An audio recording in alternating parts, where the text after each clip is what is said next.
यदि आप शादीशुदा हैं तो ये वीडियो सिर्फ आपके लिए है।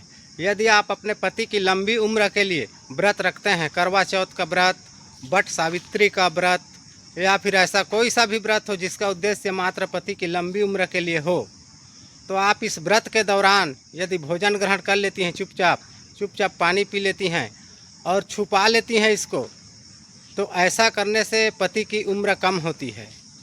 आप खाना पीना खाने की बात तो दूर की बात है, आप इस तरह से ख्याल भी अगर मन में ले आते हैं ना, तो भी पति के उम्र में प्रभाव पड़ता है।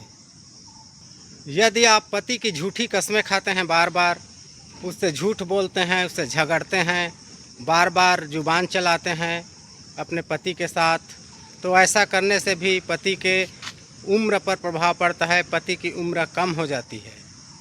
अपने पति की निशानी, अपने सुहाग की निशानी जैसे मंगलसूत्र, सिंदूर, बिंदी, टिकली जो भी है, यदि आप इसका अपमान करती हैं, इसको धारण नहीं करती हैं, आप मंगलसूत्र धारण नहीं करती हैं, चूड़ी को बार बार अपने हाथों से पूरा उतार देती हैं, सिंदूर धारण नहीं करती हैं, इसका इज्जत नहीं करती हैं, तो ऐसे में पति का अपमान होता है और पति की उम्र कम होने लगती है।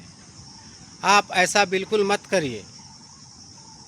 यदि आपका पति है तो आप सिंदूर लगाइए, मंगलसूत्र पहनिए, हर श्रृंगार कीजिए।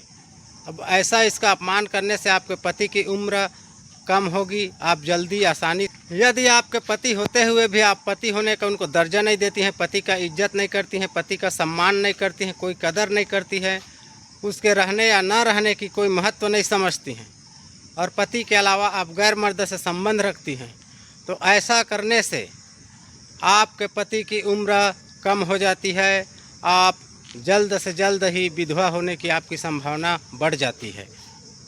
जो महिलाएं कम उम्र में विधवा हो जाती हैं वो अक्सर बोलती हैं कि पिछले जन्म में मैंने कौन सा पाप किया था भगवान, जिसका कर्म फल मुझे इस जन्म में दे रही हो, आधे उम्र में विधवा कर दिया मेरे को।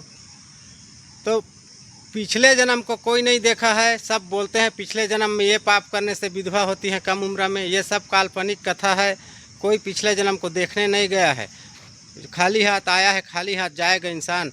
जो लेता है यहीं से लेता है, जो कर्म करता है यहीं करता है और उसी का फल भोग कर जाता है यहीं से। अगले पिछले जन्म से इसका कोई रिश्ता वास्ता नहीं है।